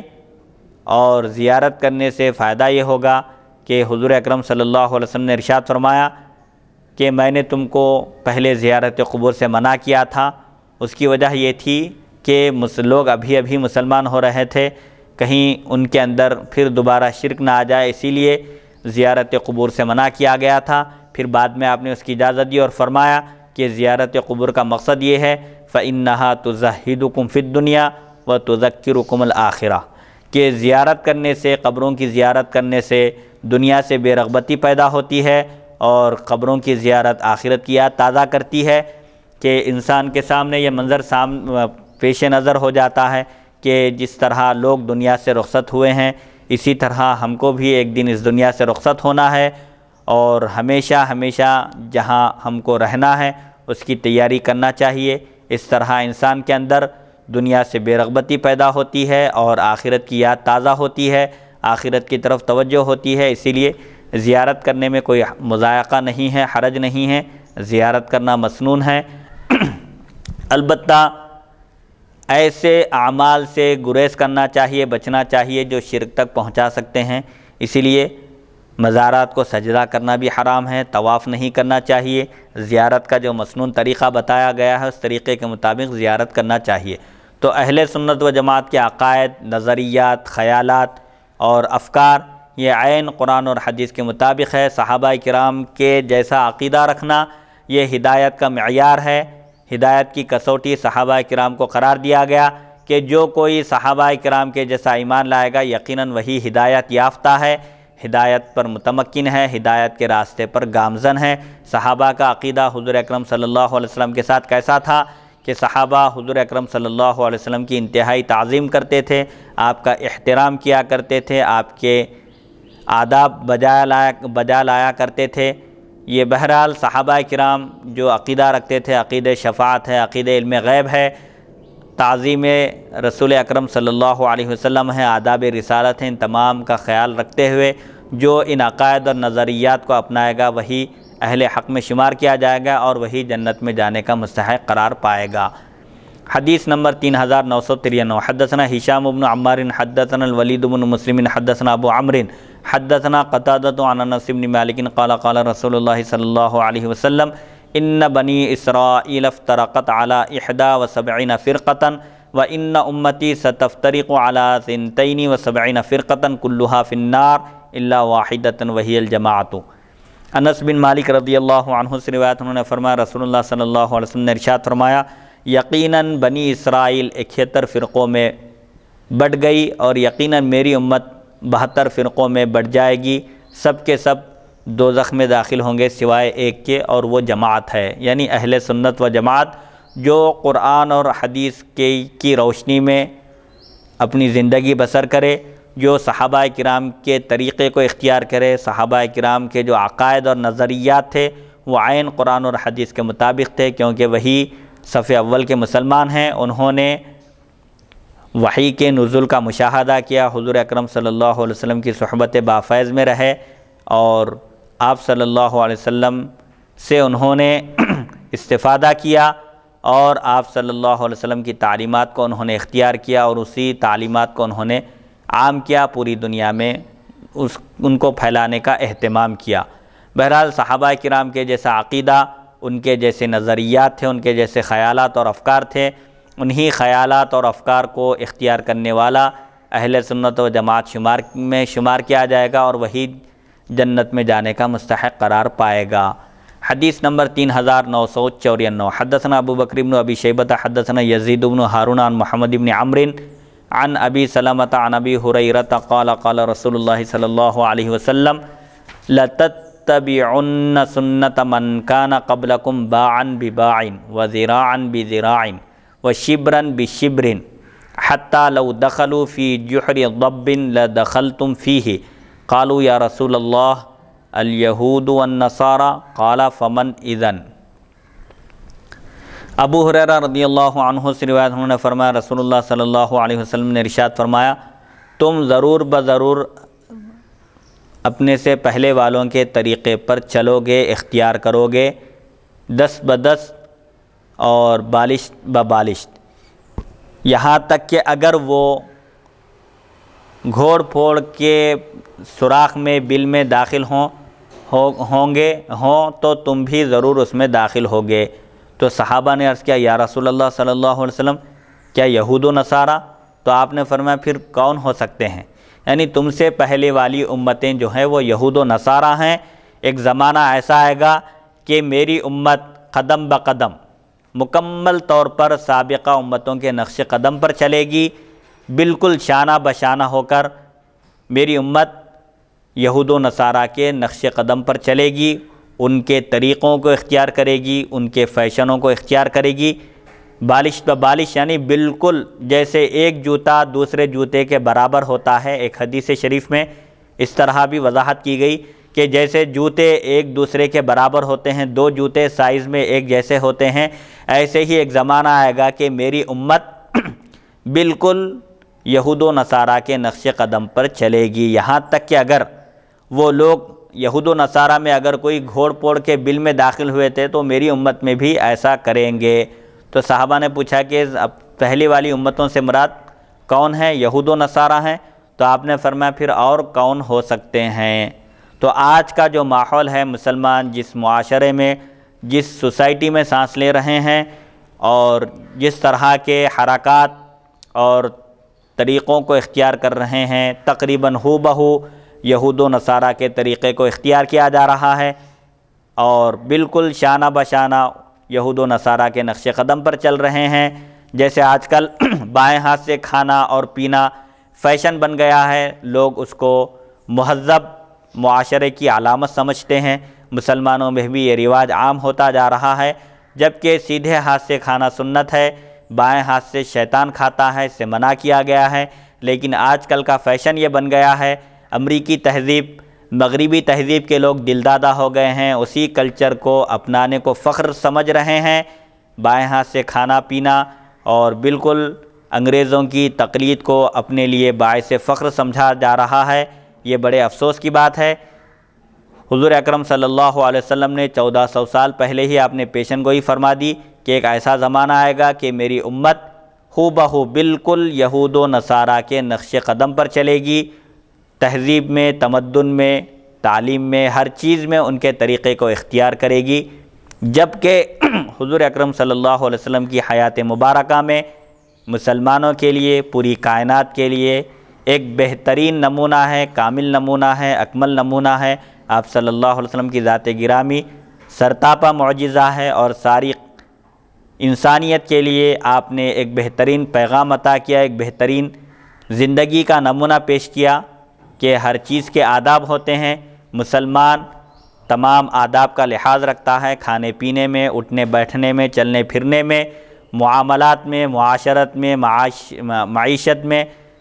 زندگی کے ہر میدان میں مسلمان کو اسلام کا مکمل نمونہ دنیا کے سامنے پیش کرنا چاہیے اور یہود و نصارہ کی تہذیب اور تمدن اور ان کے طریقوں کو اختیار کرنے سے اجتناب کرنا چاہیے، بچنا چاہیے۔ مغربی تہذیب میں کوئی کامیابی نہیں ہے، کامیابی تو صرف اسلام کے احکام پر عمل کرنے میں ہے۔ اسی لیے ہم کو چاہیے کہ ہم اسلامی احکام پر عمل پیرا رہیں، مغربی تہذیب کو بالکل یا چھوڑ دیں۔ مغربی تہذیب میں نہ کبھی کامیابی ہے، نہ دنیا میں کامیابی ہے، نہ آخرت میں کامیابی ہے۔ اصل کام آنے والی چیز اسلامی احکام پر عمل کرنا ہے، جو کہ حضور اکرم صلی اللہ علیہ وسلم نے اپنی حیات طیبہ میں کامل نمونہ پیش کیا۔ آپ کے نمونے کو سامنے رکھیں اور اگر ہم اس نمونے پر عمل کریں اور اسلامی احکامات کو اپنے دل سے اپنائیں اور عمل پیرا ہو جائیں تو یقیناً ہم دنیا میں بھی کامیاب ہو جائیں گے، سرخرو رہیں گے اور آخرت میں بھی کامیابی ہمارا مقدر ہوگی۔ الحمدللہ اللہ کی توفیق اور اس کی مدد سے آج کی نشست کا آغاز حدیث نمبر 3977 سے ہوا تھا۔ الحمدللہ اللہ کی توفیق اور اس کی مدد سے حدیث نمبر 3994 پر آج کی نشست کا اختتام ہوتا ہے۔ اللہ تعالیٰ سے دعا ہے کہ وہ ہم کو تمام فتنوں سے محفوظ رکھے، عالم اسلام کے تمام مسلمانوں کی جان و مال اور عزت اور آبرو کی حفاظت ہو، جو بیمار ہیں انہیں شفاء کلی عطا ہو، جو پریشان حال ہیں ان کی پریشانیاں دور ہو، اور جو مصیبت زدہ ہیں اللہ تعالیٰ ان کی مصیبتیں دور کرے، ہر ایک مسلمان کے اس کے جائز مقصد میں کامیابی عطا ہو۔ اللہ تعالیٰ سے دعا ہے کہ وہ ہم کو تمام فتنوں کے شر سے محفوظ رکھے۔ وصلی اللہ تعالیٰ علی خیر خلقہ سیدنا محمد و آلہ و صحبہ اجمعین والحمد للہ رب العالمین۔